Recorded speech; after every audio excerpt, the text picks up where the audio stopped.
न कधी थांबला, न कधी थकला, महाराष्ट्राच्या भल्यासाठी आयुष्यभर झिजला.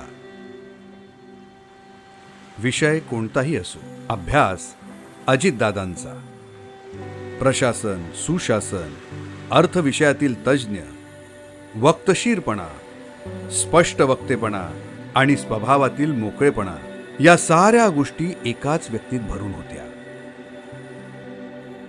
दिलदार मनाचा आभाळा एवढा मोठा नेता, हाती घेतलेलं प्रत्येक काम पूर्ण करण्यावर भर देणारा, राजकारणात प्रशासनाची बाजू मांडणारा आणि प्रशासनात समाजकारण करताना जनतेच्या प्रश्नांचा विचार करत नव्या संकल्पना राबवणारा एक कुशल नेता, अशी अजितदादांची ओळख.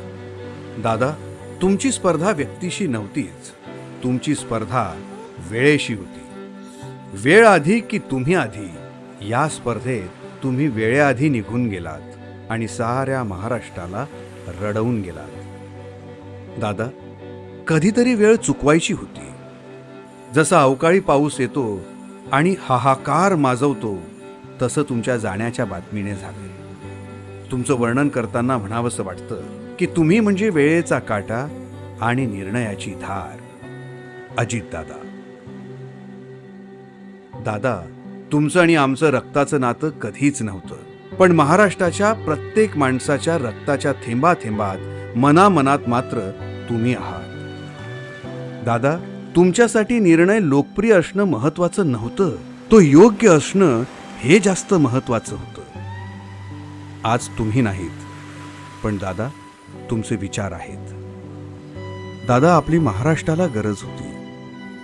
तुम्ही नाहीत, पण तुमच्या आठवणी, तुम्ही घेतलेले निर्णय, तुम्ही घेतलेल्या बैठका, तुमचे शब्द, तुमचा तो कणखर आवाज, हे सारं सारं सदैव आठवत राहणार. महाराष्ट्राच्याच नव्हे तर देशाच्या इतिहासात तुमचं नाव अजरामर राहणार, अजरामर राहणार.